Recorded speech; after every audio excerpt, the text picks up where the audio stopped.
ការងារចាស់ដោយសារតែបានយកមកកាត់តជូនបងប្អូនទស្សនាឥឡូវបានយកមកធ្វើហើយកំពុងតែចូលសម្លេងឥឡូវចូលសម្លេងចិត្តចែកដីទៀតដោយសារតែនៅវត្តចឹងបងប្អូនហ្នឹងហើយនេះគឺជាប្លង់ផ្ចាញ់មា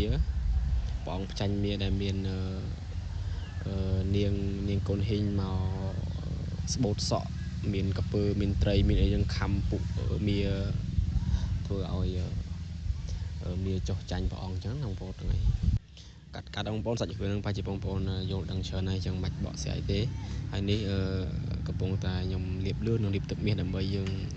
កាត់ឡាញកាត់ក្បាច់ទៅតាមគ្រឿងអលង្ការរបស់មារបស់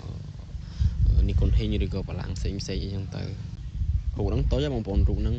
ទំហំមួយឆ្អាមមួយរូបឃើញនីកុនហ៊ីងខ្ញុំកំពុងតែកាត់នេះគឺទូចខ្លាំងមែនតើហ្មងហើយនិយាយទៅគឺត្រូវការលំអិតចិត្តផ្ចង់ដោយសារតែរូបយើងតូចហងហើយនៅជាប់នឹងភ្នែកផងអញ្ចឹងយើងអាចធ្វើឲ្យតែបានទេអញ្ចឹងណាហើយការកាត់គ្រឿងអលង្ការនេះកូនហ៊ីនេះដូចខ្ញុំបានផុសម្ដងដែរហើយប៉ុន្តែយើងធ្វើវីដេអូរួមយើងក៏ដាក់ចូលបន្ថែមនៅក្នុងហ្នឹងហ្មងទៅបែកគ្នាយូរបងប្អូនអើយអត់មួយរយៈនេះអត់បានចូលសំឡេងសោះតែម្ដងក្នុងវីដេអូខ្ញុំច្រើនតែដាក់ភ្លេងចោលរហូតចឹង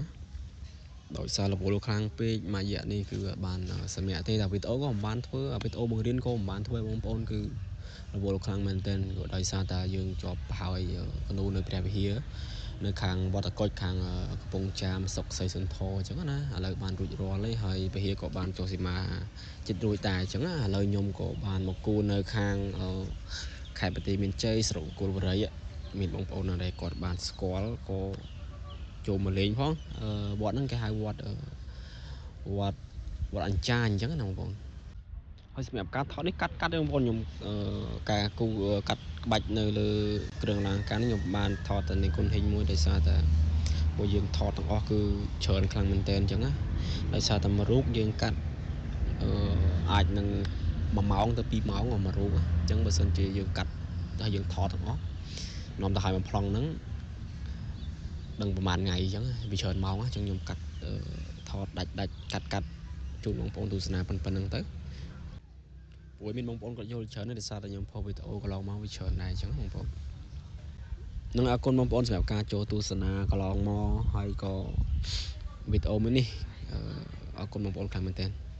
ជួបគ្នាវីដេអូក្រោយបាយ